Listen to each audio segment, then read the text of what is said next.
Hi, my name is Jamieson Thomas. I'm an artist in Winter Park, Florida. I studied art in college at Skidmore College in Saratoga Springs, New York.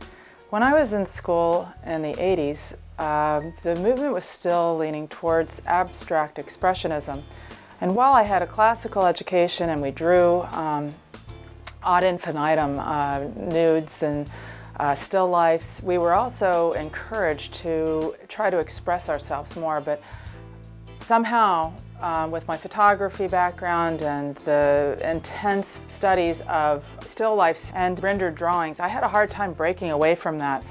And this series that I've been working on, this is one in a grouping that I came up with while I was in Norway. I was just captivated by the light, and I thought this is my opportunity to loosen the style up just a little bit. I'd been almost photographic in my representation in paintings prior to this piece, and my whole concept was to capture light and try to express the feeling and the emotion of the moment through a little bit looser paint style and with more drama in the painting technique and colors. So what we have here is a scene that I saw, or something close to it, when I was at a museum. And I asked the curator if I could rearrange, it was a folk art museum and things were just sort of sitting around, and move it in front of a window because the light was so beautiful. And so I set up this antique horse. I called the piece Trojan Horse. I didn't actually have a name for it, but we were doing this filming and I was asked what it was, and the title went on forever, and I said, I can't do that. I can't say it's an antique mangle board from Norway. I have to say something a little more brief, so now it's the Trojan Horse. And that kind of tells you how you come up with the title of a painting sometimes. You know, that's something that you're always asked as an artist, is how in the world did you come up with that title?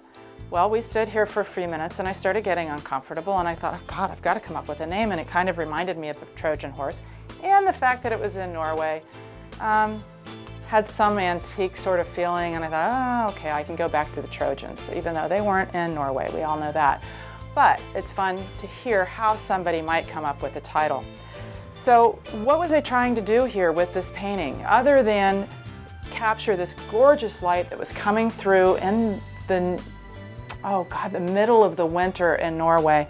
I went there to capture the northern lights, to see the aurora borealis, and it snowed for 11 days. So I never saw, well, actually I saw one little peek of the aurora borealis, but there were moments where the clouds parted and I was able to see this really beautiful fused light, and it's something that I've never seen living in the United States. And I really hoped to show something that you might not otherwise see. And you know, I have blue in here, and that's this strange sort of blue color that appeared from the windowsill because the light would bounce off of the snow. And so that's actually kind of a reflection of snow hitting this. So you see little bits of whites and blues and purples, and even in the wood, which was this beautiful cedar, and they oiled it. And in Norway, because it gets so cold, they would treat the wood either with tar or with oils to lock in the warmth. And that's another feeling that I try to represent in this painting, is show, you know, what's going on here and what makes this special and what is it you wanted to capture and take back with you. And so I actually did a drawing, and then I did a very quick watercolor rendering because I didn't have my paints in Norway, so I had to come back to the studio and then redo the whole thing and try to remember what it was like. So I took notes while I was sitting there, and I really wanted to remember that beautiful orange and this incredible green and the light on the table. So I wrote basically a story about this horse, and then I painted it. And you know, sometimes you can't capture it in the moment, you can't get an alla prima or a plein air painting, but you want it to look exactly like what you saw when you were there in that moment, so that you can then share that with the people that are looking at this painting when you actually present it. And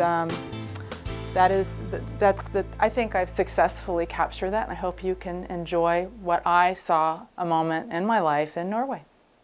Thank you very much.